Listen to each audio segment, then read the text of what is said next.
Crown felt like ice against my brow, a circlet of polished silver and mountain stone that promised nothing but a gilded cage. Its weight was a mockery, a chilling echo of the warm, sun-gold crown Alaric had placed there on our bonding day. The air in the great hall was thick with the scent of pine smoke from the ritual fires and the cloying tension of 1,000 wolves holding their breath.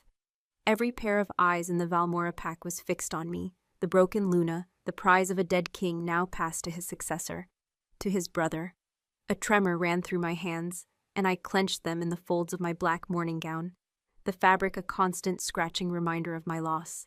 This was not a celebration, it was a transaction, an ancient law reasserted in blood and grief. Beside me, Ravion Valmora stood as still and silent as the granite mountains that gave our pack its name. He was the new Alpha King, and his presence was a physical force, a wall of cold power that suffocated the air around him. Where his brother Alaric had been the sun, all warmth, laughter, and brilliant light, Ravion was the shadow cast by a winter moon. Taller than Alaric, broader in the shoulders, his face was a map of hard lines and old scars, one thin silver line bisecting his left eyebrow and giving him a permanent predatory gaze. His scent was the antithesis of his brother's. Not sun-warmed earth and wild amber, but the sharp, clean smell of a winter storm, of ozone and cold iron. It was the scent of a wolf who had only ever known the hunt. The elder stood before us, his voice a dry rasp that filled the cavernous hall. By the law of the first moon, the pack endures. A fallen alpha's line is preserved. His strength is passed to his blood. He looked from Ravion to me, his old eyes holding no pity, only grim duty. And his Luna, the heart of the pack, remains bound to the throne, to the bloodline. My own heart hammered against my ribs, a frantic bird in a cage of bone. My wolf, the other half of my soul who had sung for Alaric, was silent. She had been silent for 3 months, ever since the moment the mate bond had shattered. A cataclysm of psychic agony that had nearly torn my mind apart. Now there was just a hollow ache, a void where Alaric's presence used to be, a constant gaping wound.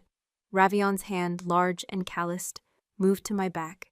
It was not a caress, it was a claim, a statement of ownership for all to see. His touch was cold, even through the thick wool of my gown, and a shiver of pure, primal fear traced its way down my spine. This was wrong. The moon goddess herself must be weeping. This man was my mate's brother, a shadow I had barely known, a wolf whose only allegiance was to duty and the brutal strength of the pack. "Do you accept this bond, Caris Valmora?" the elder asked, his gaze pinning me. "For the continuation of the line? For the strength of the pack?" The words were a formality. My acceptance was irrelevant. The law was absolute. To refuse was to be cast out, a wolfless pariah, a fate worse than death. My throat was tight, filled with the scream I couldn't release. I thought of Alaric's face, his bright, loving eyes, the way he would brush his thumb over my cheek and whisper my name, my Teres, my moon and my stars. A phantom pain lanced through me, so sharp I nearly buckled. It was his voice, an echo in the ruins of our bond. "Fight, Ceres." But how? I was alone. A Luna without her alpha was a ship without a rudder, and my wolf's silence left me more human than shifter, a fragile thing in a world of predators. I gave a single stiff nod. A gasp, part relief, part disappointment, whispered through the assembled pack. "And do you claim her, Alpha Ravion?" Ravion didn't hesitate. His voice was a low growl, a rumble that vibrated through the floorboards and deep into my bones. "I claim her." He turned to face me, and for the first time, I was forced to meet his gaze. His eyes were not the warm gold of Alaric's, but a pale, chilling silver, like chips of ice. They held no warmth, no affection, only an unnerving intensity, a predator's focus that stripped me bare. He saw the grief, the terror, the brokenness. He saw it all, and it didn't seem to matter. His hand moved from my back, his fingers tracing the faint silvery scar on my neck, where Alaric's claiming bite had been. The mark had faded since his death, a ghost of a bond, but the skin was still sensitive. His touch was shockingly gentle, a stark contrast to the rest of him. For a breathless moment, something flickered in those silver eyes, a darkness, a hint of some ancient pain that mirrored my own. Then it was gone, replaced by the cold mask of the Alpha King. "It is done," the elder declared. The howl that rose from the pack was not a celebration. It was the sound of a lock turning, of a cage door slamming shut. It was the howl of allegiance to their new king, a raw, primal sound that sealed my fate. Ravion kept his hand on me as we turned and walked down the dais, through the parting sea of our people. I felt their stares, a mixture of pity and fear. I was a symbol now, a living relic of a beloved king, and a constant reminder of the pack's loss. The procession to the royal chambers was the longest walk of my life. Each step felt like a betrayal of Alaric's memory. We passed under stone arches carved with the history of the Valmora line, past tapestries depicting Alaric's greatest victories. His smiling face seemed to follow me from every portrait, his painted eyes accusing. Ravion said nothing, his stride long and sure, his grip on my arm unyielding. He was pulling me into his world, a world of shadows I didn't want to enter.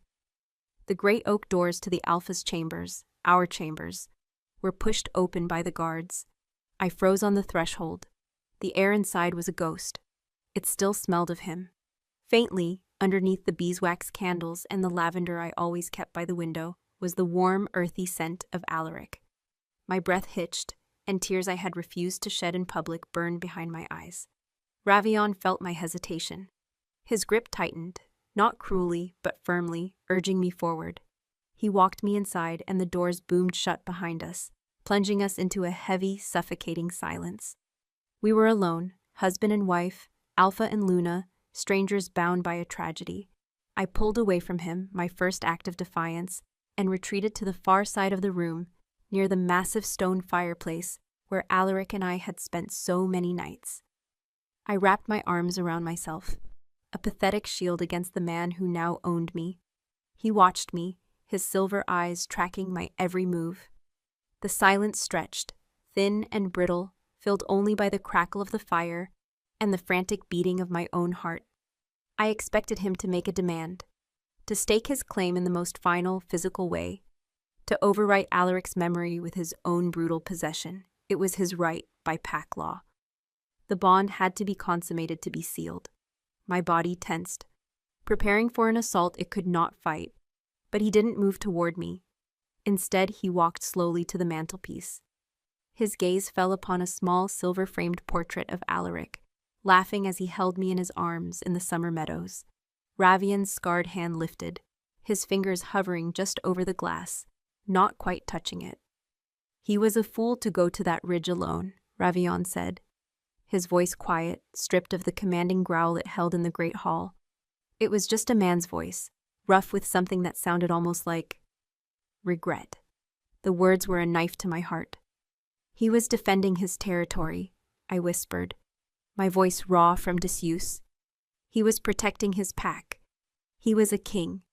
"He was my brother," Ravion countered, his back still to me.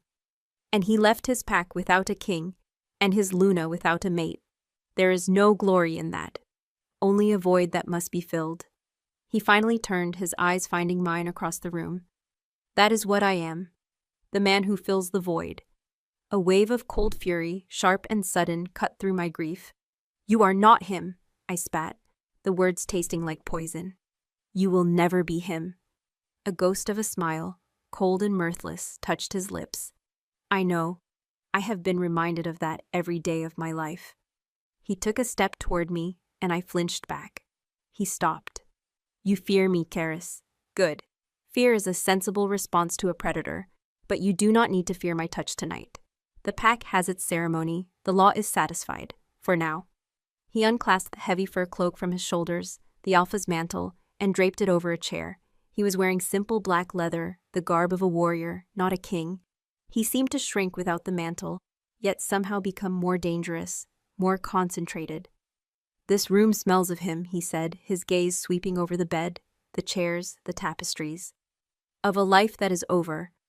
His eyes landed back on me, sharp and calculating. "We will not be sharing it." I stared at him, confused. This was not what I expected. Not mercy, but a reprieve, a calculated distance. "I will take my brother's study," he continued. The pack needs to see a united front. What we do behind closed doors is our own concern. But know this, Luna.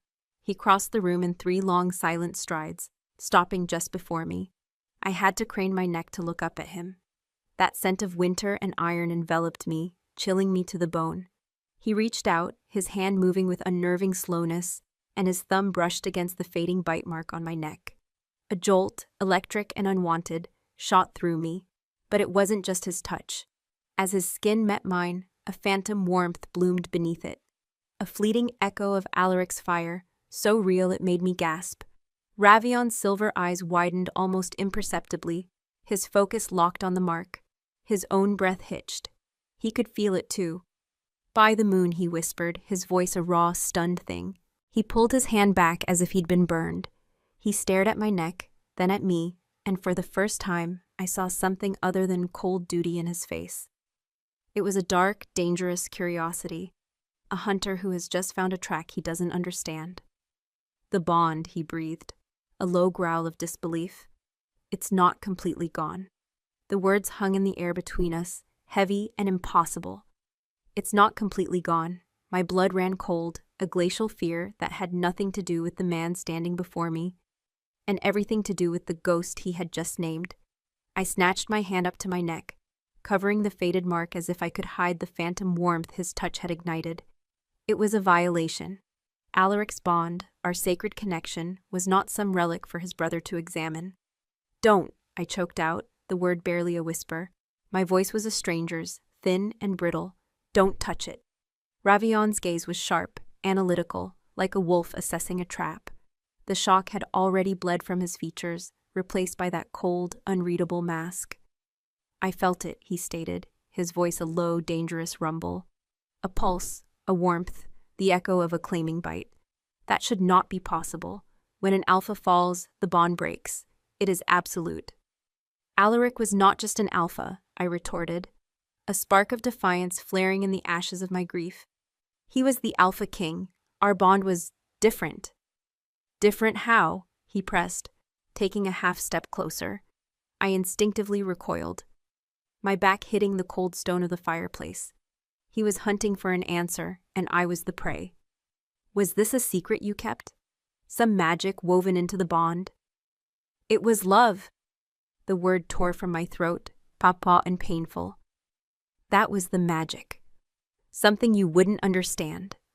The blow landed. I saw it in the flicker of his silver eyes, a momentary tightening of his jaw. The mirthless smile returned to his lips, but it didn't reach his eyes. "Love does not defy the laws of the moon, Karis.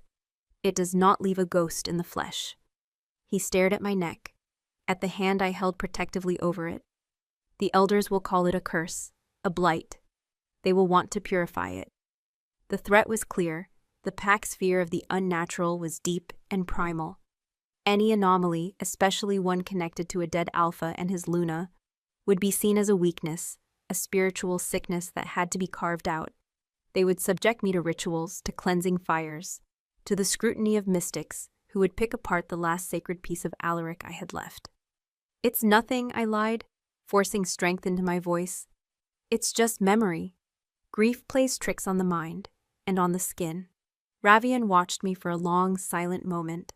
I felt like a scroll he was reading, my lies transparent and thin. He knew I was terrified. He knew what I had felt was real, but he gave a slow, deliberate nod. "For tonight, it is nothing," he conceded, his voice dropping lower. "But I am Alpha now, and I will not have my reign haunted by my brother's ghost, whether it is real or imagined. Understand?" He didn't wait for an answer. With a final lingering look at the faded mark on my neck, he turned and strode from the room.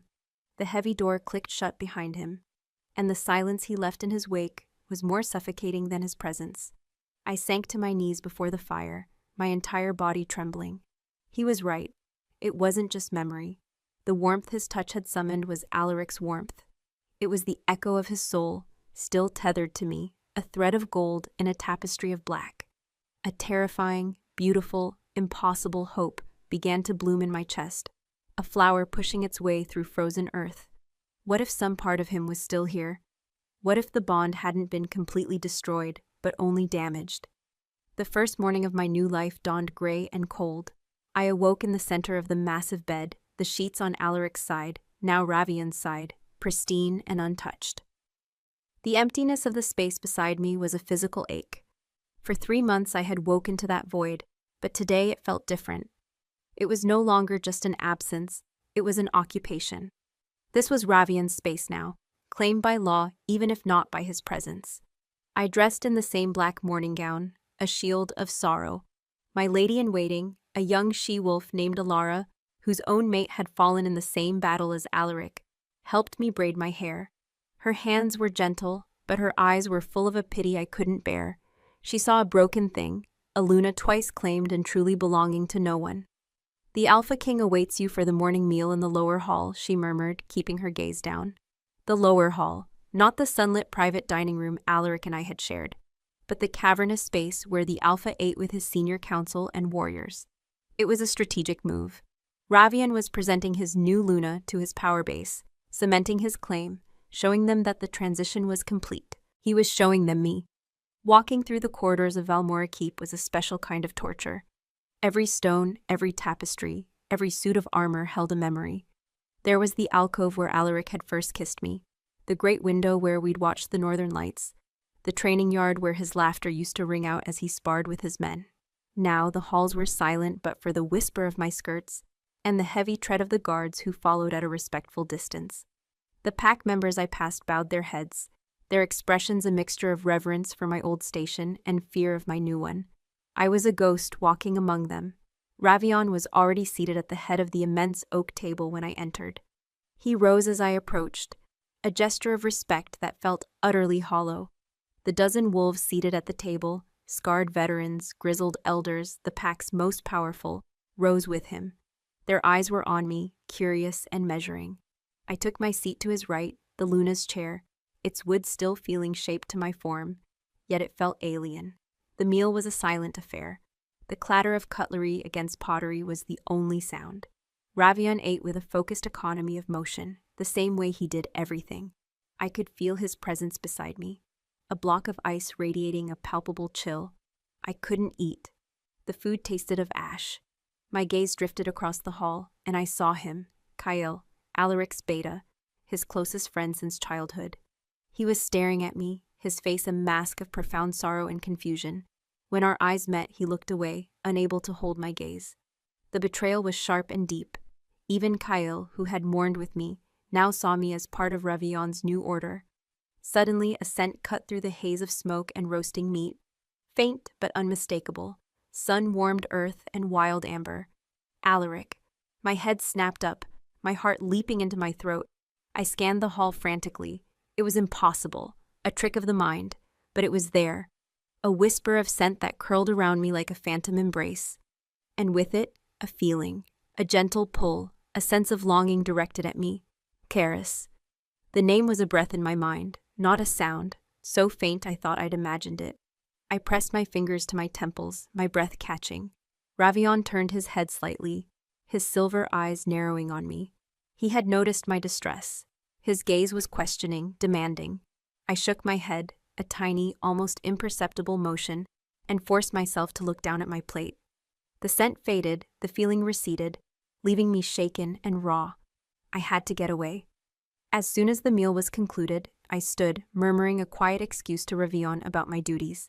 He simply nodded, his eyes following me as I fled the hall. I didn't return to the royal chambers. I couldn't bear that room, caught between a memory and a threat. Instead, my feet carried me on their own, up winding stone staircases, through shadowed libraries, toward the highest point of the keep, the orrery tower. It had been our place. A circular room at the top of the oldest spire, its ceiling a domed fresco of the night sky, its center dominated by a magnificent brass and iron orrery, a clockwork model of the heavens. Alaric had loved the stars. He'd taught me the constellations, told me the old shifter myths of the star wolves. We would come here to escape the pressures of the crown, to be just Alaric and Ceres. The air here was always still and quiet, smelling of old parchment and the metallic tang of the orrery.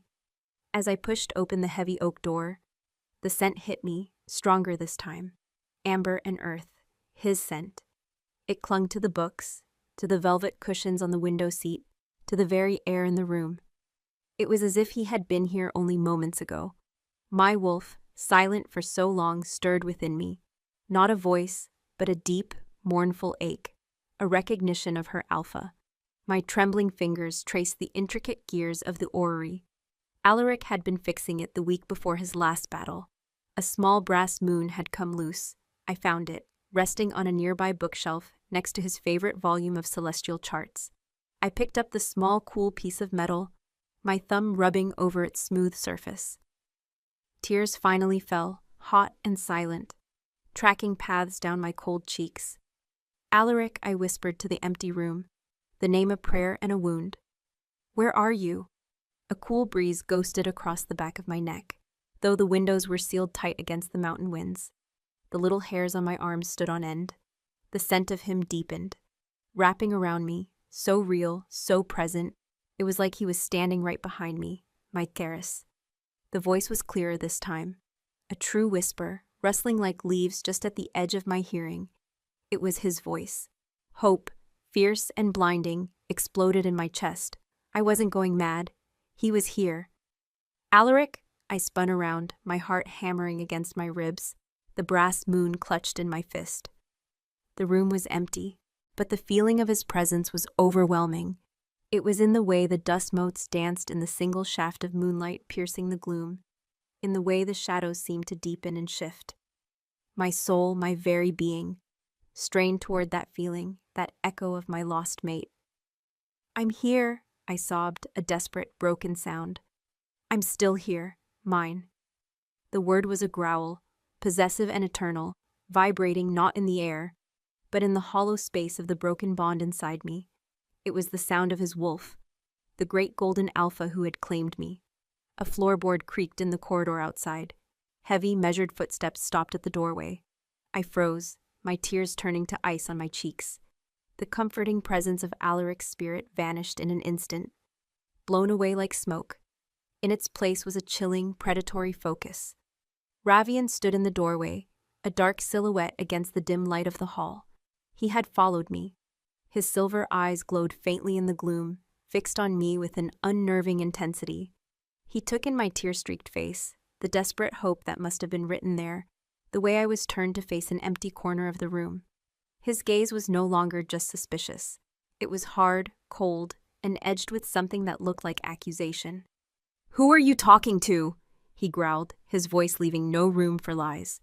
My breath caught in my throat, a knot of ice and fear. Ravion's question was a spear, aimed at the fragile, impossible hope blooming in my heart. I clutched the small brass moon in my hand, its metallic coolness a sharp anchor in a swirling sea of panic.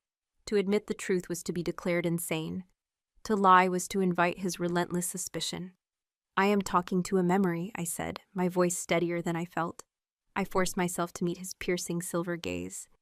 I am standing in the room he loved most, surrounded by his presence. Is it so difficult to believe I would speak to him? Ravion stepped fully into the orrery tower, the door swinging shut behind him with a soft thud. He moved with a predator's silence, circling the central mechanism to stand on the other side, the intricate brass and ironwork a cage between us. He didn't look at me, but at the empty space I had been facing. "When you turned," he said, his voice a low, dangerous murmur, "it was not with the sorrow of a woman lost in memory. It was with the shock of a woman who heard a reply." His eyes finally snapped to mine, pinning me with their intensity. "You looked like you saw a ghost, Ceres." "Perhaps I did," I shot back, my grief a shield and a sword. "He is everywhere in this keep, in every stone, in every shadow. His ghost is the only comfort I have left. Will you take that from me too?" The accusation landed, a palpable hit. A muscle feathered in his jaw. He was the Alpha King, a conqueror and a warrior, but he stood in his dead brother's sanctuary, accusing his grieving Luna of madness. He knew how this would look. His gaze dropped for a fraction of a second to the celestial charts on the table, to the open book Alaric had been reading. He was trespassing, and he knew it. "Grieved, P'rath," he said, the word clipped and hard. "But do not let it make you a liability to this pack. Your mind must be sound. Your heart, while broken, must belong to Valmora." He turned, his broad back a wall of black leather. "The council meets at midday. You will be there." He was gone. The air rushed back into the room, but the chill of his presence lingered long after his footsteps faded. I sank onto the velvet window seat, my legs trembling. He didn't believe me. He saw my secret not as a sacred miracle, but as a weakness, a flaw in the asset he had just acquired. My beautiful, terrible secret. I looked at the brass moon in my palm. The voice, the scent, the feeling, it had been real.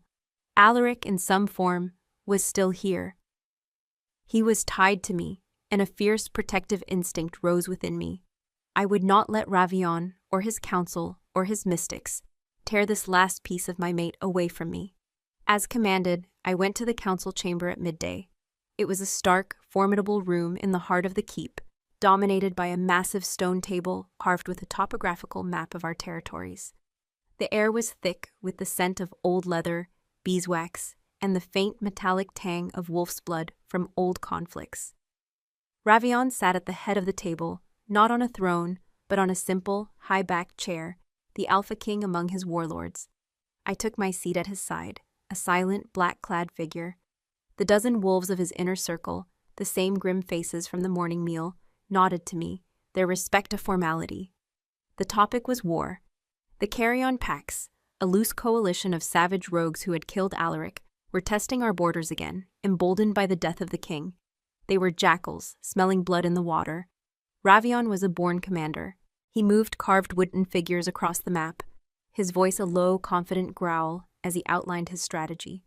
He spoke of ambushes, of flanking maneuvers, of drawing the enemy into the treacherous Deadfall Pass. It was a brilliant plan, aggressive and ruthless. It was also incredibly risky. "You will send the Silver Claws through here," Kyle, Alaric's former beta, said, pointing to a narrow gorge on the map. "But the terrain is unstable. A winter storm could trap them. Alaric always avoided that route after the rockslide 5 winters ago." "Alaric is dead," Ravion stated. The words flat and cold. The entire room flinched. His caution died with him. The carrion packs expect us to be cautious. They expect us to mourn. Instead, we will strike, and we will strike hard. The risk is acceptable for the reward. A swift, decisive end to this threat. I watched him, my heart a cold stone in my chest. He was so different from his brother. Alaric had led with charisma and love, inspiring loyalty that made his warriors willing to die for him. Ravion commanded loyalty through sheer, unyielding strength and the promise of victory. No matter the cost. He was willing to sacrifice a dozen of his own wolves on the chance of a quicker victory. Alaric would never have made that gamble. He believed every pack member's life was sacred. Before I could stop myself, I spoke. "There is another way." Every head in the room turned to me.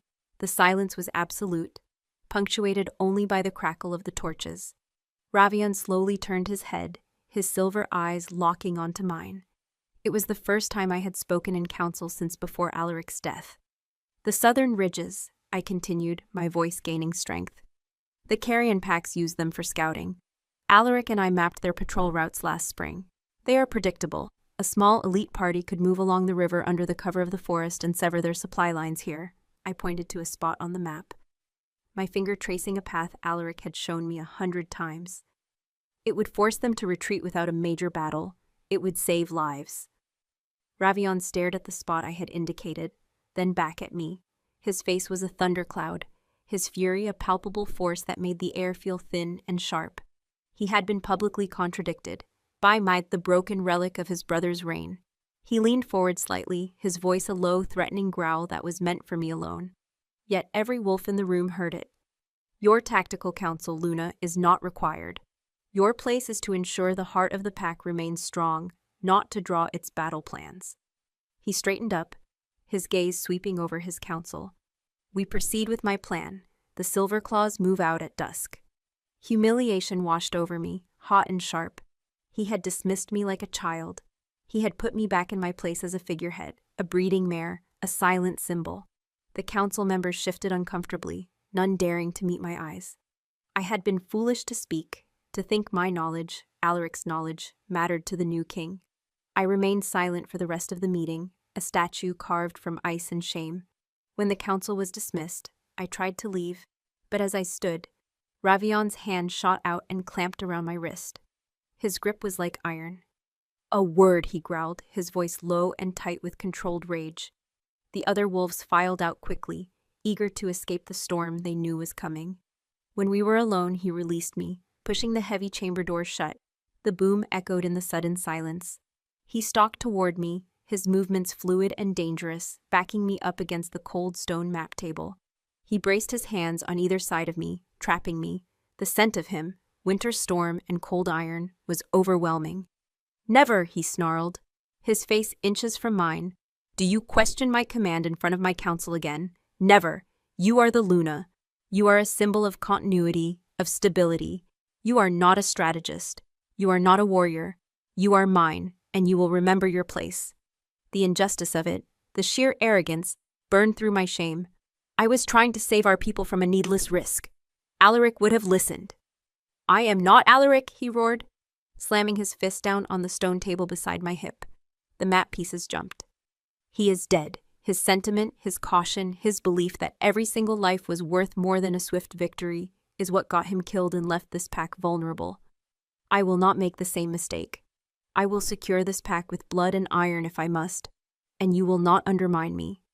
He was so close I could feel the heat radiating from his body. His chest was heaving with fury, and those chilling silver eyes burned into me. I should have been terrified. Part of me was. But another part, a defiant, angry part that had been dormant for months, rose to meet his rage. "Then you are a tyrant, not a king," I whispered, the words trembling with emotion. His eyes darkened. The fury shifted, curdling into something else, something deeper and more predatory. His gaze dropped to my lips, then to the pulse beating frantically in my throat. "And what are you?" he murmured, his voice dropping to a husky growl that vibrated through my bones. "A grieving widow? Or a vessel for a ghost?" He leaned in closer, so close his breath ghosted across my cheek. "My brother's echo, I feel him on you, a constant, cloying scent of memory." He lowered his head, his nose tracing the line of my jaw, moving toward the faded mark on my neck. My body went rigid, a primal scream caught in my chest. This was a violation, an act of dominance, a claim being asserted over not just me, but over Alaric's memory. A traitorous shudder ran through me. My body, so long starved of an alpha's presence, reacted against my will. A faint warmth pooled in my belly, a deep instinctual response to the sheer power of the wolf before me. I hated myself for it. I hated him for making me feel it. As his lips neared my neck, an unnatural cold filled the room. The torches guttered, the flames dancing wildly as if in a gale. The temperature plummeted. A visible mist plumed from Ravion's mouth as he breathed. It was the same chilling presence from the orrery tower, but 100 times stronger, 100 times more furious. Mine. The word was a roar in my soul, a possessive spectral blast of pure alpha power. It was Alaric. He was here, and he was enraged.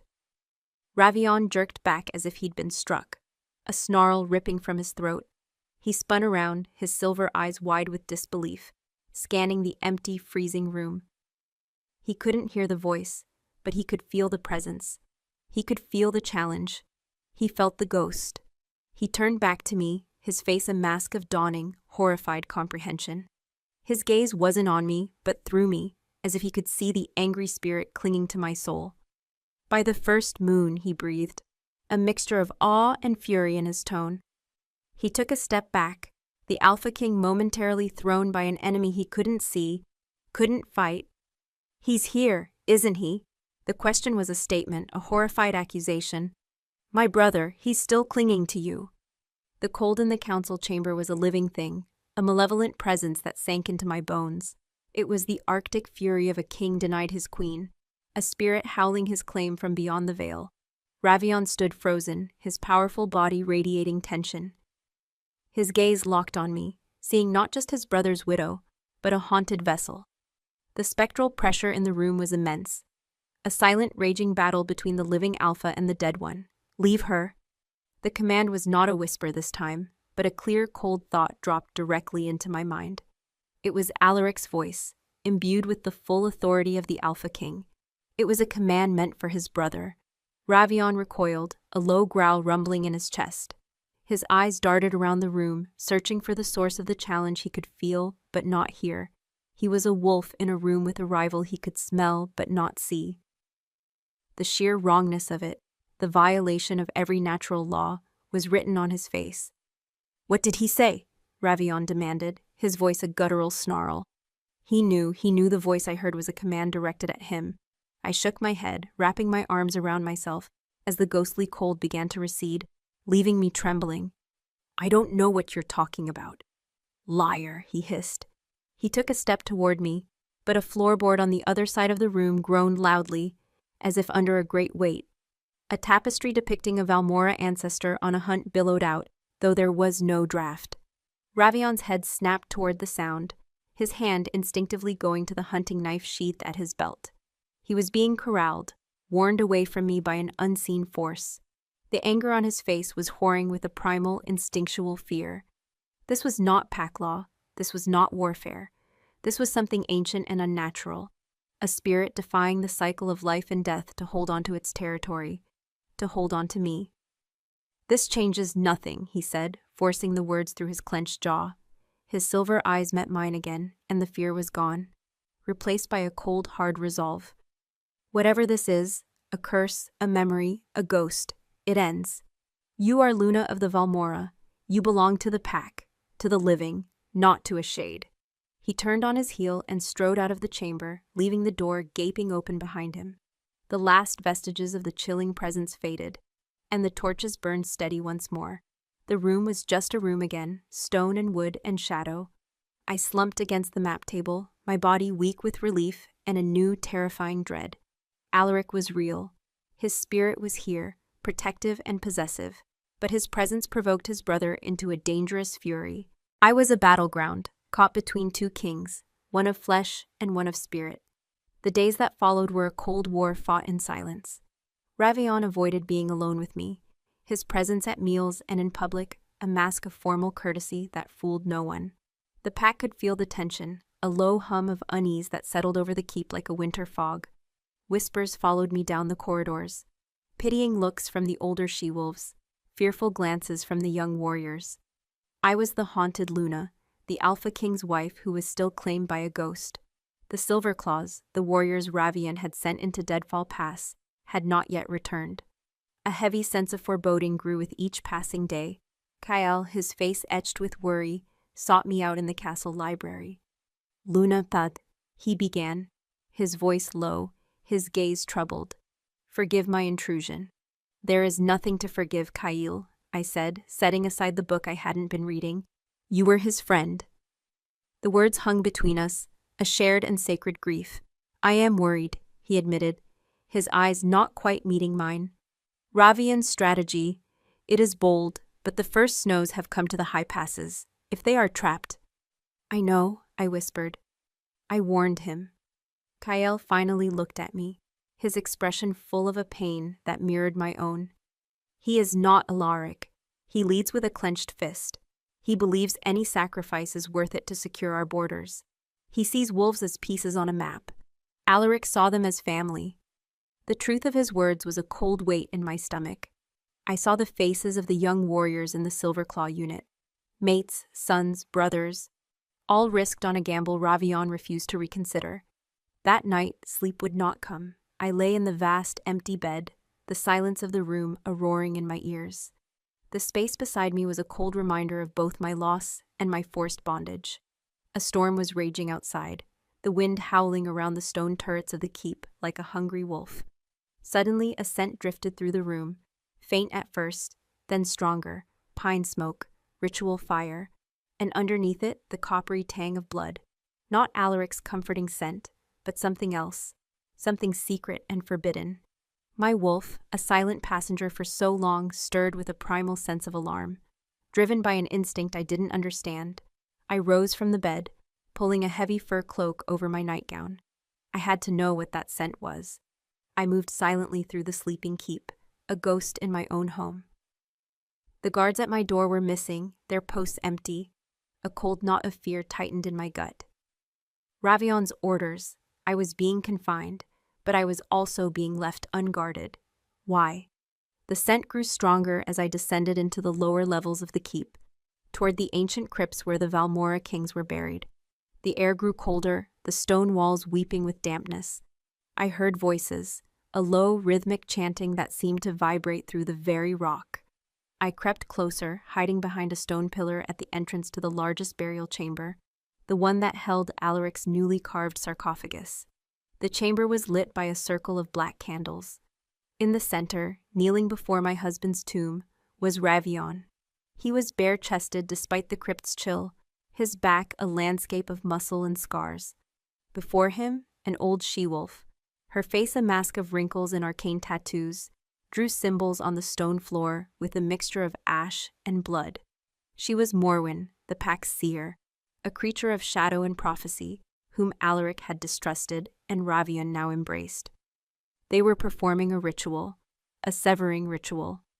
"Spirit of the fallen king," Morwen rasped, her voice like grinding stones. "Your time is past. The chain is broken. Your claim is void."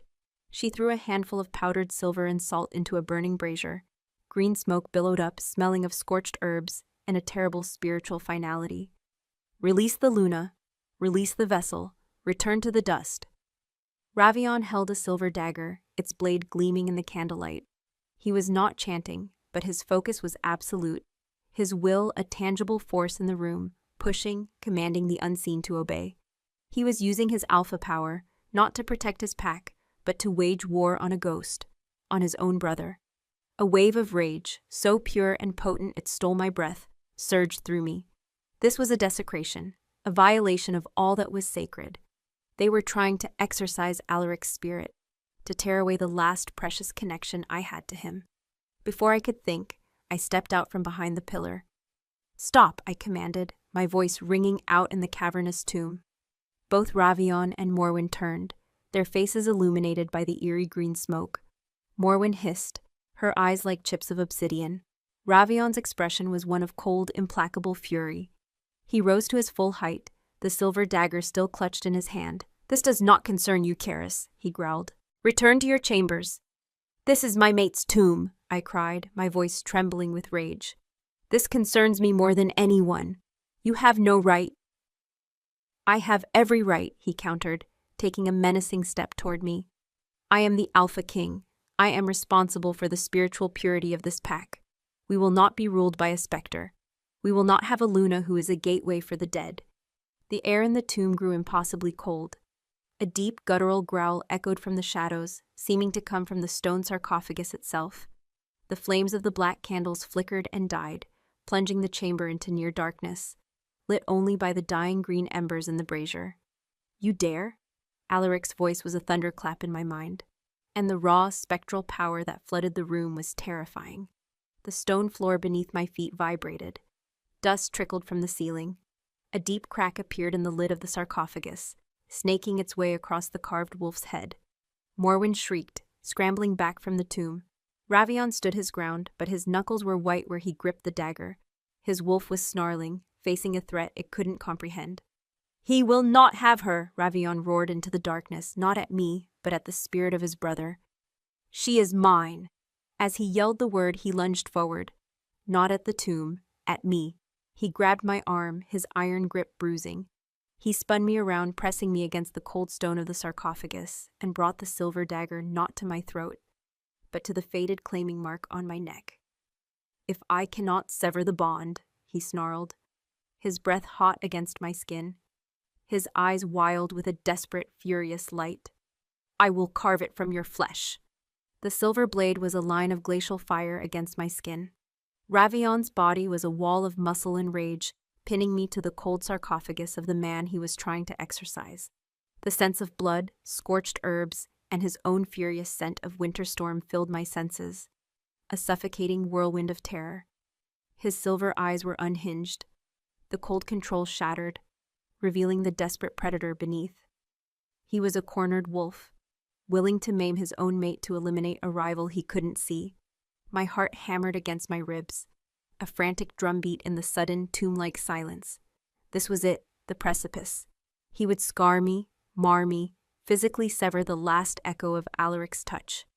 The fading silver mark on my neck was a symbol of a sacred bond, and he was about to desecrate it with a blade.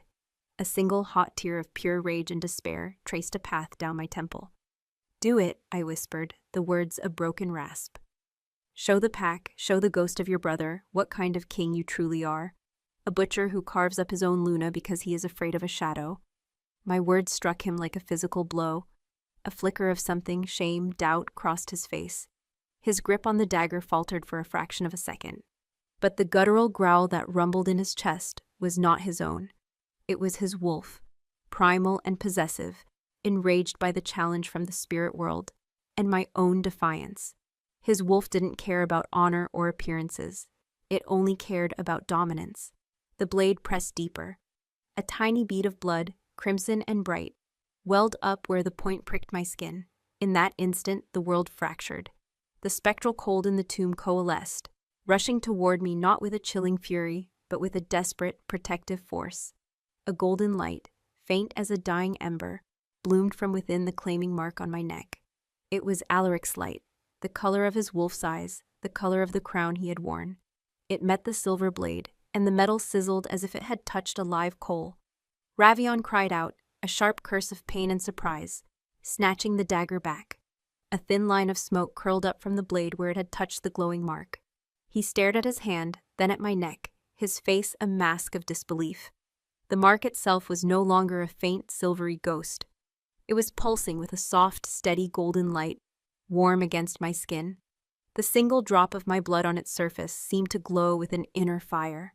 The echo of the bond, dormant and faint, had awoken, roused to defend itself by Ravion's assault. The phantom presence of Alaric surrounded me, not as a cold specter, but as a warm, protective embrace, a shield of light against his brother's darkness. "What is this magic?" Ravion breathed, his voice raw with stunned awe. The fury was gone, replaced by a terrifying, dangerous curiosity. Before I could answer, a frantic shout echoed from the corridor above. Alpha King, Ravion!" A warrior, his face pale and his chest heaving, stumbled into the crypt. It was Lorcan, the captain of the Silverclaws. He was gaunt, his leathers torn, one arm bound in a bloody sling. He was alone. "The pass! The carry-on packs!" he gasped, leaning against the doorframe for support. "It was a trap. They knew we were coming. An avalanche? We were buried. I am the only one who escaped." The news struck the room like a physical blow. Kael's fears, my fears, had come to pass. A dozen of our best wolves, lost. Ravion's gamble had failed catastrophically. The silence in the tomb was absolute, heavy with the weight of 12 fresh ghosts. Ravion turned slowly from me, the silver dagger hanging uselessly in his hand. The haunted awe on his face was replaced by the cold, hard mask of the Alpha King. But I could see the cracks. I could see the flicker of devastation in his eyes before it was buried under a mountain of grim duty. His first major command as Alpha had led to disaster. The whispers would begin. His hold on the pack, already tenuous, was now fragile as ice. "They knew we were coming," he repeated, his voice dangerously quiet. "How?" "I don't know, my lord," Lorcan panted. "It was as if they were waiting for us. They triggered the avalanche from the ridges above as soon as we entered the deepest part of the gorge. The southern ridges, the same ridges I had warned him about, the ones Alaric and I had mapped. The enemy had been exactly where I said they would be. The irony was so bitter it tasted like poison." My gaze met Ravion's across the tomb. He saw the accusation in my eyes, the silent, screaming, "I told you so."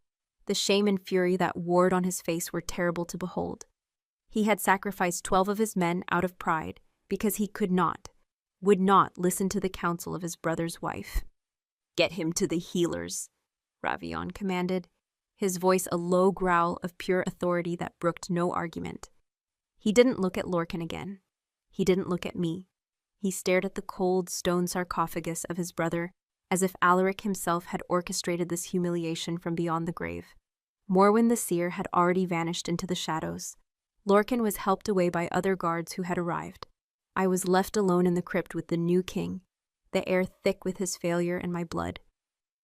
The golden light from my mark was fading, receding back to a faint silver scar. My hand went to my neck. The skin was tender, but the tiny cut from the dagger was already gone. healed by the bond's impossible magic. Ravian finally turned to face me. The anger was gone, burned out, replaced by a chilling emptiness. He looked defeated. "You were right," he said, the words sounding like they were torn from his throat. "About the ridges, about the risk. My pride has cost this pack 12 good wolves." It was a confession, not an apology, a statement of fact from a commander assessing his losses. There was no remorse in his tone, only the cold calculus of a failed strategy. "They were our family," I whispered, the words trembling. "They had mates, children." "They were warriors," he countered, his voice hard as flint. "They knew the risks of their oath. War is not won with sentiment, Saris. It is won by accepting loss and pressing the attack." "And what will you do now?" I asked, my voice laced with ice. "Send more to their deaths?" "Now," he said, his silver eyes locking onto mine, a new, dangerous light kindling in their depths. "I will find the traitor who warned them." He took a step closer, his gaze dropping to the mark on my neck. "And I will understand the nature of the ghost that haunts my Luna. This pack is bleeding from a wound I cannot see. Your connection to him," he gestured to the tomb, "and this leak of information are connected. I can feel it." He was grasping at straws, trying to connect his military failure to the supernatural mystery that defied him. He was looking for a single enemy to fight, an enemy that wasn't his own catastrophic misjudgment. "That is insane," I said, my voice shaking. "Alaric's spirit is protecting me. It has nothing to do with traitors." "Doesn't it?" he murmured, his gaze sweeping over me, analytical and cold. "He was the Alpha King. His spirit is still tied to this pack, to its land, to you. He sees our plans, he hears our counsels through your ears. What if his spirit is not just a protective echo? What if it is a voice that can whisper our secrets to those who would listen?" He gestured around the tomb. "To a seer like Morwen, perhaps, or to anyone with the sensitivity to hear the whispers of the dead." A cold dread washed over me. The idea was monstrous, a paranoid fantasy. And yet, the carrion packs had known. They had been waiting. Ravian was twisting my sacred connection to Alaric into an accusation of treason, painting his ghost as a liability, a danger to the pack he died to protect. "You are twisting this to cover your own failure," I accused, my voice rising. "Am I?" He closed the distance between us, his large hands resting on the sarcophagus on either side of my hips, trapping me again. This time there was no heat, no fury, only a chilling, terrifying calm. "Tell me, Saris, when he speaks to you, what does he say? Does he speak of our strategies? Does he rage against the new king?" He leaned in, his voice dropping to a conspiratorial whisper. "Does he tell you how to help him get his pack back?" He was testing me, baiting me, trying to force a confession to a crime I hadn't committed. He was trying to prove that Alaric's ghost, and by extension, me, were the source of the rot in his pack. Before I could answer, a familiar, phantom warmth bloomed in my chest, a gentle sense of presence that was purely Alaric's. Not the raging alpha of the tomb, but the loving mate of the orrery tower. "Trust no one."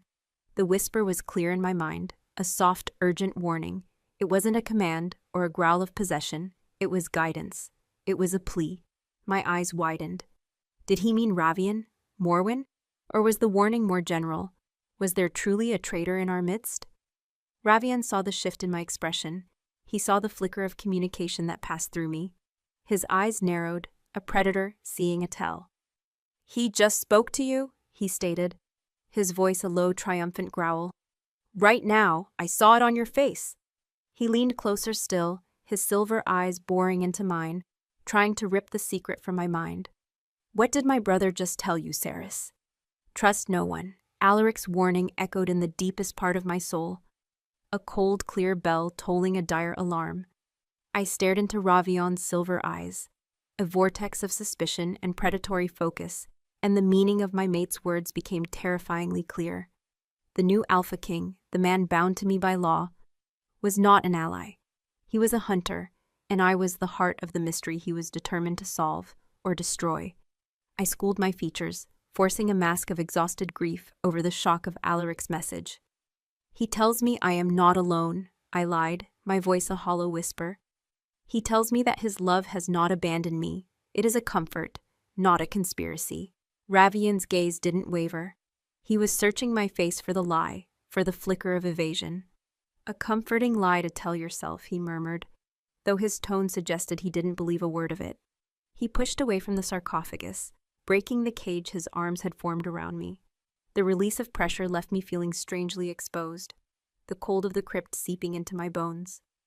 The bodies of the silver claws will be brought back for the morning rite, he said, his voice flat. All business now. The moment of supernatural confrontation was over, replaced by the grim duties of a king presiding over a disaster. As Luna, you will lead the lament. The pack needs to see your grief. They need to see our strength, united. It was a command disguised as a duty. He would use my genuine sorrow for the fallen wolves as a political tool, a public performance to shore up his own failing authority. He needed me, the living symbol of his brother's beloved reign, to stand by his side and validate his own. The irony was a bitter pill. I simply nodded, too drained to argue. I will be there. Good, he said, his back already to me as he strode toward the crypt entrance. He paused in the doorway, a dark silhouette against the torchlight. And Ceres, he added, without turning around, Morwen will be attending to you. She will prepare you for the rite. Do not fight her. She is thorough. The threat was veiled, but sharp as his silver dagger. Morwen, the seer who had tried to exorcise Alaric, was now my keeper. She would watch me, test me, her ancient knowing eyes peeling back my layers, to find the truth of the ghost I carried. Ravion was setting his dog on me. The day of the morning rite was a symphony of sorrow. The sky wept a cold gray sleet that matched the mood of the pack. 12 pyres stood in the main courtyard. 12 pyres for 12 wolves who had died because of their king's pride.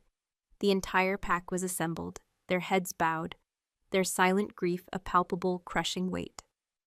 I stood on the dais beside Ravion, a black veil covering my face, a useless shield against 1,000 pitying, questioning stares.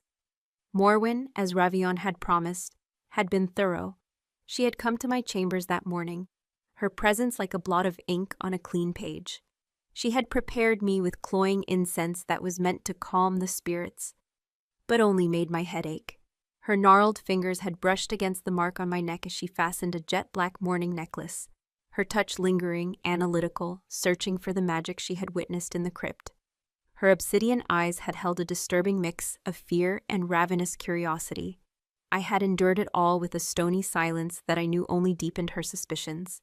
Now, as the elder began the eulogy, chanting the names of the fallen, I felt Ravion's presence beside me, a block of unyielding granite. He projected an aura of absolute control, his face an unreadable mask of solemn authority. But I could feel the truth of him. I could feel the tension coiled in his powerful frame, the shame and rage simmering just beneath the surface. He was a king on a crumbling throne, and he knew it. My gaze drifted over the crowd and found Kael. He stood with the families of the fallen, his face a portrait of raw, unguarded anguish. He was not just the pack's beta. He had been a friend to many of the dead. When the name of a young wolf named Reese was called, Kael's composure broke. A low, mournful sound escaped his lips, and he squeezed his eyes shut. My heart ached for him, for the pack, for the senselessness of this loss. This was Ravion's doing. This pain, this grief, was on his hands. As the pyres were lit, sending plumes of gray smoke into the gray sky, a collective howl of mourning rose from the pack. It was a sound of pure, primal pain, the sound of a family that had been torn apart. My own wolf, silent for so long, answered it with a silent scream in my soul. I closed my eyes behind my veil, and the world dissolved into a blur of sorrow. It was in that moment, lost in the overwhelming grief of the pack, that Alaric's presence returned. It was not a whisper or a vision, but a sudden, sharp jolt of emotion that was not my own. It was fury, a cold, clear, calculating rage, directed like an arrow into the crowd. Traitor. The word was a spike of ice in my mind. My eyes flew open. Alaric wasn't just a passive ghost or a comforting memory. He was an alpha, even in death, and he was hunting. His spectral senses were tied to mine, and he had detected something, someone, whose presence was a poison in his pack. I followed the intense focus of his spiritual gaze, a tangible line of energy pulling my own eyes through the crowd of mourners. It passed over grieving families, over stoic warriors, over the huddled council elders. And it stopped. It stopped on Morwen, the seer. She was standing near the edge of the crowd, partially hidden by a stone archway. She was not grieving. While the rest of the pack was lost in their lament, her head was tilted slightly, her eyes closed, a look of intense concentration on her wrinkled face. It was not the focus of a seer communing with spirits. It was the focus of someone listening to a distant conversation. A faint, almost imperceptible scent reached me, carried on the smoke-filled air. It was the scent of the carrion packs. The scent of rot, of jackals and stale blood, clinging to her like a shroud. My blood ran cold. Trust no one. Alaric's warning hadn't been about Ravian. It had been about her. The seer, the keeper of the pack's spiritual health, was the source of its sickness. She had warned the enemy. She had sent 12 of our wolves to their deaths. But why? What could she possibly gain? Was she working for the carrion packs? Or was her motive something deeper, something tied to the power struggle between the two brothers? By orchestrating Ravian's first great failure, she had weakened him, made him look like an incompetent butcher. A pack with a weak alpha was vulnerable. My mind reeled with the implications. I had to tell someone. I had to tell Ravian. But how? He had placed her in my shadow, tasked her with watching me. He trusted her. He would see my accusation as a paranoid fantasy, another symptom of my haunting. He would think the ghost of his brother was trying to sow dissent. He would believe her over me. The ceremony ended. The pack began to disperse, their howls fading to low whimpers. Ravian turned to me, his expression grim. "It is done," he said, his voice low. "Now we rebuild. We hunt." "We hunt the wrong enemy, I said, my voice barely a whisper, my gaze still fixed on Morwen as she slipped away into the shadows of the keep. Ravian followed my gaze, his eyes narrowing. "The seer, what of her?" I hesitated. Alaric's warning held me back. To accuse her directly without proof was a fool's errand. I needed a different approach. "She smells of old magic, dark magic." The ritual in the crypt felt wrong. It felt like it wasn't meant to sever a bond, but to open a door. It was a half-truth, a guess wrapped in instinct, but it was enough to plant a seed of doubt. Ravian's power was absolute, but he was new to the throne. He knew of war and strategy, but the arcane was Morwen's domain. He was relying on an expert whose allegiance was now in question. "She serves the pack," he said, but for the first time, a sliver of uncertainty entered his tone. The catastrophic failure of his plan had shaken his confidence, made him question everything. "Her loyalty is to the Valmora line, is it?" I met his gaze, letting him see the conviction in mine. "Or is it to her own power? She thrives on fear, on uncertainty. A strong, stable pack under a beloved king like Alaric had little need for a doomsaying seer. A pack in turmoil, led by a new king haunted by his brother's ghost and reeling from a devastating loss. That pack clings to prophecy. It clings to her." I saw the thought take root behind his silver eyes. He was a wolf who understood power, and he understood how others sought to acquire it. I had given him a motive he could comprehend: ambition. "She sent our wolves to their deaths, Ravian," I said, my voice dropping lower, full of a certainty that came directly from the ghost beside me. "She warned the carrion packs. I don't know how, but I know it was her. Alaric knows it too." He stared at me, the silence stretching between us. He was torn between his ingrained trust in the pack's seer and the strange, undeniable truth of the ghost he could feel but not see. My words, coming from the vessel of his brother's spirit, carried an unnatural weight. Suddenly, a commotion erupted from the direction of the main gate. A guard came running, his face grim. "Alpha King, a rider from the Blackwood pack, under a banner of truce. Their Alpha, Lord Vorlog, demands an audience. He claims he has found something belonging to us." Ravian's spine stiffened. The Blackwood pack were our northern neighbors, rivals, but not enemies. Vorlog was an old, cunning alpha. For him to come now, in our moment of weakness, was an ill omen. "Bring him," Ravian commanded. Lord Vorlog was a huge wolf, his hair and beard streaked with gray, his face a roadmap of old battles. He strode into the courtyard, his eyes taking in the smoldering pyres, his expression giving nothing away. He stopped before the dais and gave Ravion a shallow, barely respectful nod. "King Ravion," he said, his voice a low rumble. "I come on a grim errand. My patrols found this on the edge of our territory, near the river that borders the lands of the carrion packs." He gestured to his men, who brought forward a rough canvas-wrapped bundle. They laid it on the ground and unwrapped it. It was a body, a Valmora warrior, his throat torn out. But it wasn't the body that made my blood freeze. It was the object clutched in his dead hand. It was a golden signet ring carved with the crest of the Alpha King of Valmora. It was unmistakable. It had been on Alaric's hand the day he fell. "My men believe it is the body of your fallen king," Vorlog said, his voice laced with a predatory sympathy. "It seems the river carried him far from the battlefield." Ravion's face was stone. He stared at the ring, at the body of the wolf who had clearly been killed only recently, a decoy. The carrion packs had Alaric's body. This was a message, a desecration, but as I stared at the ring, a cold, sickening realization washed over me. It wasn't just a ring. The stone at its center was a rare moonstone, a gem Alaric used for scrying, for focusing his alpha senses over long distances. It was a conduit. Morwen, the traitor, she hadn't just warned the enemy, she had given them a direct line to the heart of our pack. Through Alaric's ring, through his body, she had a way to listen, to spy. And Ravion, in his rage and grief, was about to walk right into her trap. He took a step down from the dais, his eyes blazing with a righteous fury. "They have his body," he snarled. "They dare. I will wipe them from the face of this earth. I will bring my brother home." "It is a trap." Alaric's voice was a frantic scream in my soul. "She wants you to go. She wants you to leave the keep. She wants the throne." Ravion was about to lead the remaining warriors of Valmora on a vengeful, emotional crusade, leaving the pack defenseless. He would be walking into another ambush, and this time, there would be no one left to defend our home. Morwen would be free to take control, to offer her dark guidance to a terrified, leaderless people. This was her endgame. "Ravion, no, ha!" I cried, grabbing his arm. His muscles were like steel beneath my fingers. "Don't you see? This is what she wants. Morwen, she's behind this." He turned on me, his face a mask of cold fury. "Enough of your ghostly accusations. My brother's body has been desecrated by jackals. My honor and the honor of this pack demands I retrieve it.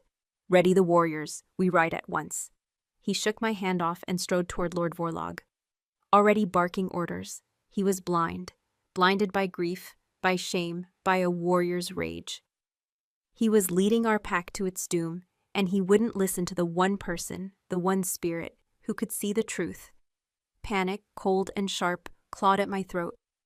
Ravion was marching toward a precipice, dragging the entire pack with him, and my words were just whispers in the wind of his rage. He saw an insult to his blood, a stain on his honor, and he would answer it with fire and steel. He couldn't see the intricate web of the trap. The patient spider, Morwen, sitting at its center. "He will not listen. Show him." Alaric's voice in my mind was no longer a gentle whisper or a furious command. It was grim, resigned, and heavy with a terrible purpose. Show him the truth he cannot see. But how? I was the Luna, a figure of sorrow, not a warrior. My authority was a ghost of what it had been. Ravion had already dismissed my counsel, my warnings. As he issued orders, his voice a clarion call to vengeance that stirred the blood of the assembled wolves, I felt a wave of utter helplessness wash over me. Kyle was at Ravion's side, his face set in grim lines. His own grief was now channeled into a warrior's purpose. He caught my eye across the courtyard, his expression a question. He saw my terror, my desperation, and it confused him. He believed, as they all did, that this was a righteous cause. No, I would not let them die for a lie. If Ravion would not listen to my words, I would have to give him a truth he could not ignore. I turned and ran, not toward the keep, but toward the stables. My mind raced, forming a plan, born of pure, desperate instinct. The carrion packs were based in the Tanglewood, a dark, twisted forest 2 days' ride to the east, across the river. Ravion would take the main force, a frontal assault fueled by rage. He would expect them to be guarding Alaric's body, to have it displayed like a trophy. But Morwen was more subtle than that. The body wasn't the prize, it was the bait. and the trap would be sprung long before Ravion ever reached their camp. My plan was madness. It was a suicide mission, but it was the only thing I could think of. I would find Alaric's body myself. I reached the stables, the scent of hay and horseflesh, a strange comfort in the midst of my terror. My mare, a swift black beauty named Nyx, whinnied softly as I approached her stall. Her intelligent eyes seemed to understand my urgency. "Just you and me, girl," I whispered, my hands trembling as I threw a saddle over her back. I packed no supplies, no weapons save for a small skinning knife I tucked into my boot. I had no time. I had to get ahead of Ravion's war party. As I led Nyx out into the stable yard, a figure blocked my path. It was Kale. His face was a thundercloud of confusion and dawning suspicion. "Luna, what are you doing?" he demanded, his hand resting on the pommel of his sword. "The Alpha King is mustering the guard. Your place is here." "My place is with my mate," I said, my voice shaking but firm. I looked him in the eye, trying to pour all of my desperate conviction into my gaze. "Kael, you knew him better than anyone. He was a strategist, not a brawler. He would never have walked into such an obvious trap. This is wrong. It's all wrong."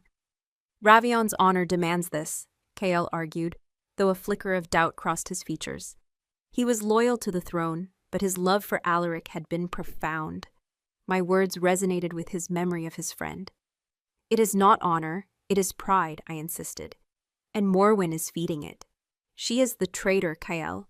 She is leading him and all of you to your deaths."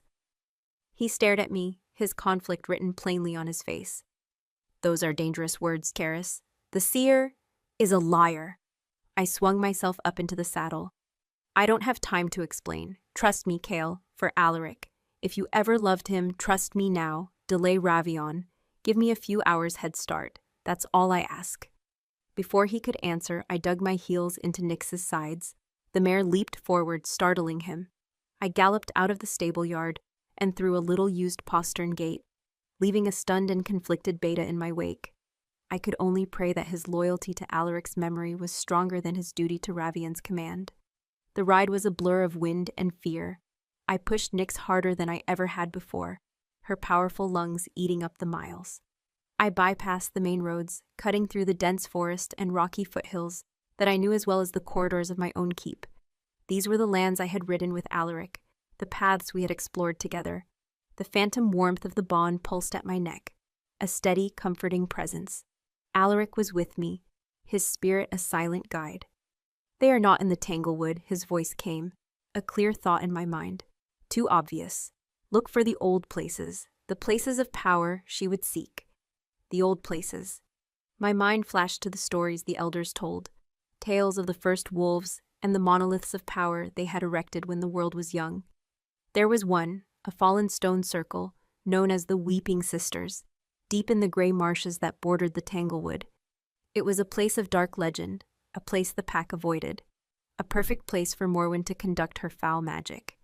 I changed course, heading toward the marshes. As dusk began to bleed across the sky, a freezing rain began to fall, turning the world into a landscape of gray misery. Nyx was tiring, her breathing growing ragged. I was soaked to the bone, my teeth chattering, but I pushed on. I found them just as the last of the light failed.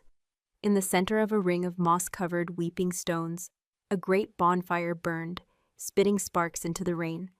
A dozen or so warriors of the carrion pack stood guard, their forms brutish and hunched. And there, beside the fire, laid out on a crude stone altar, was the body of my husband. My breath hitched in a sob. Even from a distance I could see him. His golden hair was matted with mud, his proud face still and pale. They had dressed him in his armor. His hands crossed over the greatsword on his chest. It was a mockery of a king's funeral. Standing over him, her arms raised to the stormy sky, was Morwen. She was chanting, her voice a low, hypnotic drone. She held his signet ring, the moonstone glowing with a sickly, captured light. She was using it, and his body, as a massive focusing lens, a scrying pool to watch the Valmora keep, to listen to Ravion's plans. This was how she knew. And then I saw the rest of it. Coils of black rope lay at the foot of the altar. Beside them, a great iron cage, large enough for a wolf. The trap wasn't for Ravion's army. It was for him. They were going to lure him here, separate him from his warriors, and capture him. This wasn't a battle. It was a coup. A twig snapped behind me. I spun around, my heart leaping into my throat. A figure emerged from the deepening shadows. His hand clamped over my mouth before I could scream. A massive arm wrapped around me, pulling me back against a chest as hard as stone. The scent of a winter storm and cold iron filled my senses. Ravion, his silver eyes burned with a cold, silent fury. He had followed me, alone. Kyle must have warned him.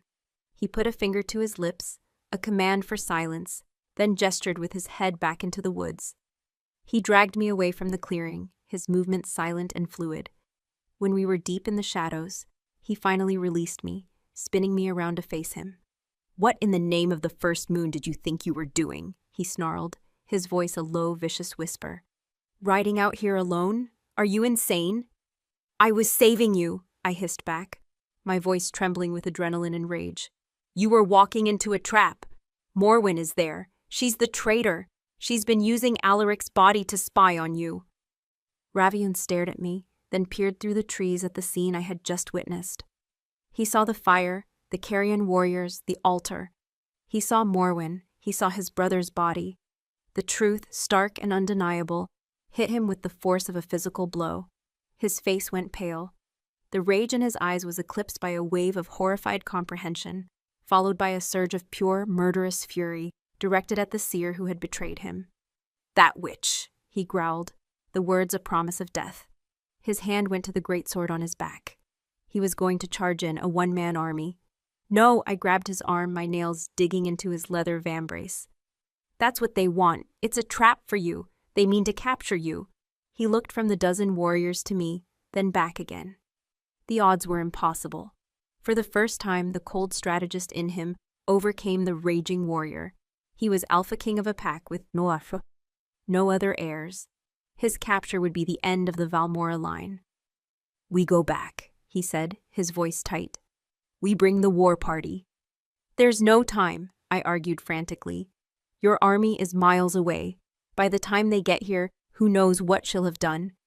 We have to stop her now. We have to break the connection."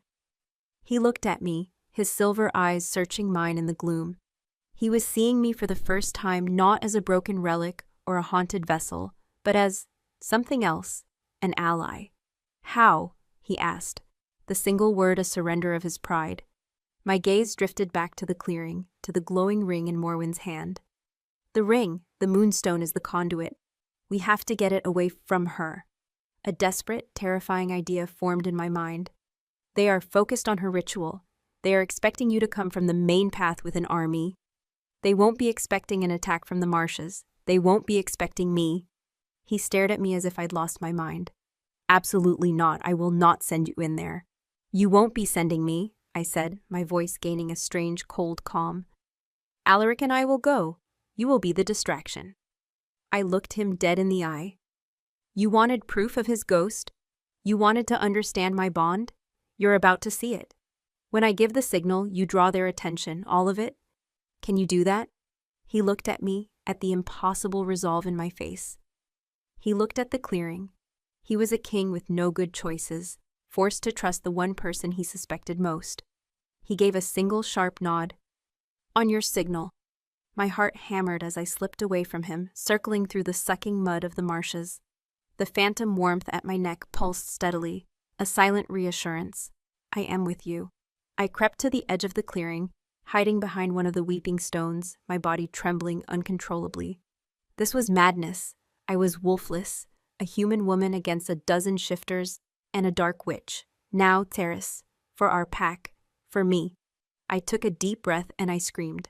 Not a scream of terror, but a raw, primal howl of pure, unadulterated grief and rage. The sound ripped from my throat, a Luna's lament for her fallen alpha, and it cut through Morwen's chanting like a blade. Every head in the clearing snapped toward me. For a moment, they were all frozen, stunned by my sudden appearance. That was the signal. From the opposite side of the clearing, a roar erupted that was not human. It was the sound of a great northern bear. A sound of pure, unrestrained alpha fury. Ravion crashed out of the woods, a whirlwind of steel and muscle.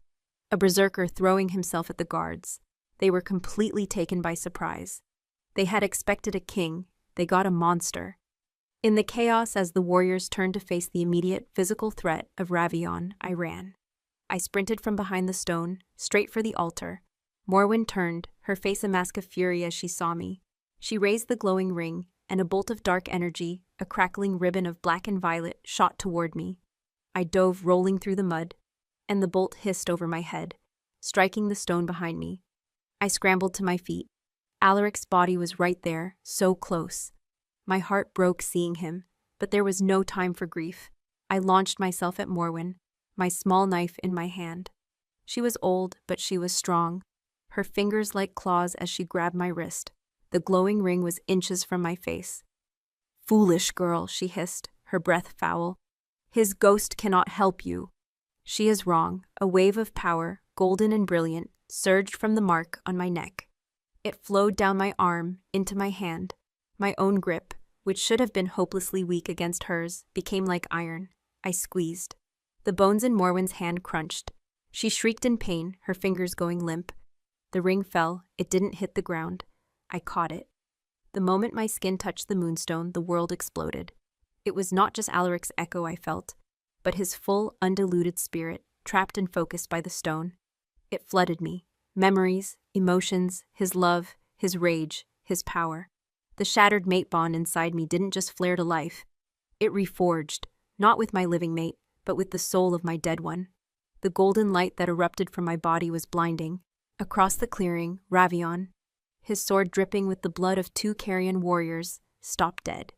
His silver eyes went wide as he stared at the pillar of light that had once been his brother's Luna. He could feel it. The raw, unmistakable power of an alpha king, radiating not from him, but from me. The remaining Carrion warriors hesitated, their animal instincts screaming at them in the presence of a power they did not understand. Morwen scrambled away, her eyes wide with terror. I stood there, bathed in golden light, holding the ring. My silent wolf howled in triumph. My voice, when I spoke, was not just my own. It was a chorus of 2, a harmony of the living and the dead. And it was a command.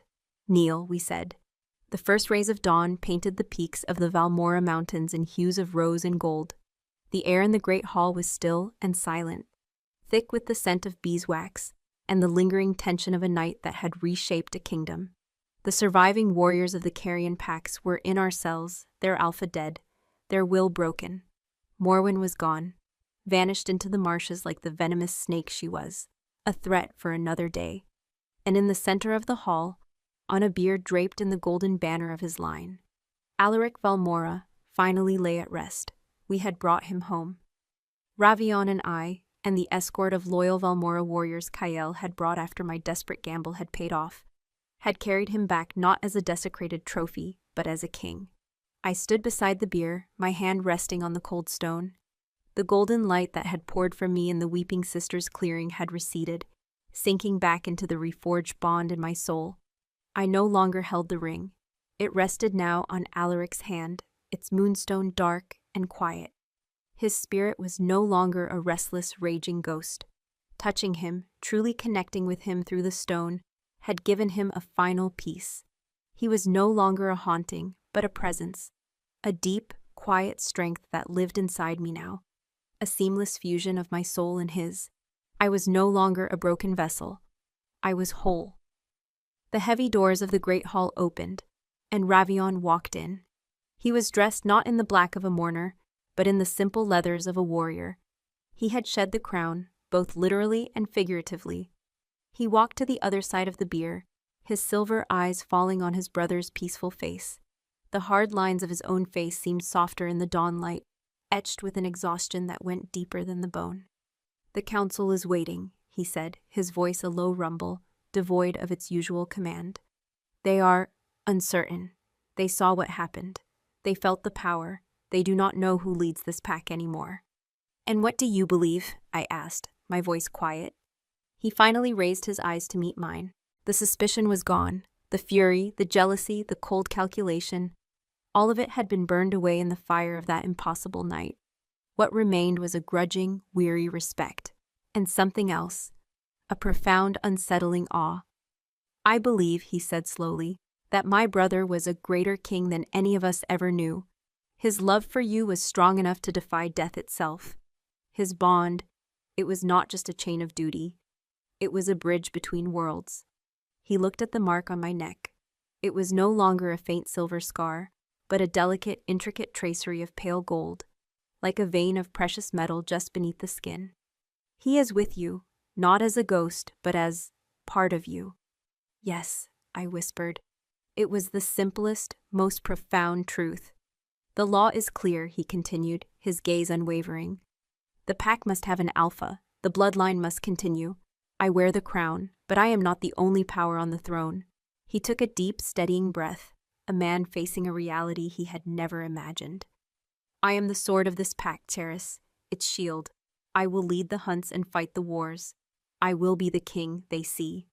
He paused, and his next words were a concession that must have cost him every last ounce of his pride. But you are its heart, its soul, Alaric's soul. You will be the queen they feel. The pack needs both, the iron fist and the guiding spirit, my strength and his wisdom through you. It was not a declaration of love. It was not a tender romance. It was a treaty, a truce between two warring powers who now found themselves inextricably bound. He was the king, I was the queen. He was the body, I was the spirit. A new kind of bond, not of mates, but of monarchs, forged in blood and magic and the ghost of a fallen king. A chain of duty, not to a man, but to a pack and a legacy. I looked at Alaric, at his still, noble face. I could feel his assent, his peace. This was his will. His pack safe, his Luna honored, his legacy preserved not just in memory, but as a living part of its rule. This was his final victory. Then we shall rule together, I said, and the words felt right. They felt true. I held out my hand over Alaric's body. Ravion watched it for a long moment, then placed his own hand over mine. His touch was no longer cold. It was simply solid, a promise, an acceptance. We stood there for a long time as the sun rose higher. Two rulers joined over the body of the king they had both loved, in their own ways. A shattered bond had been reforged into something new. One reign had ended, but another, stranger and stronger, had just begun. The great Valmora pack now had two alphas, one of flesh, one of spirit, united by the woman who was wife to one and soul to the other. And as the dawn light flooded the hall, chasing the last of the shadows away, I knew, with a certainty that resonated deep in my soul, that the age of the Ghost King and the Iron Queen had just begun. Valmora would not just endure, it would prevail.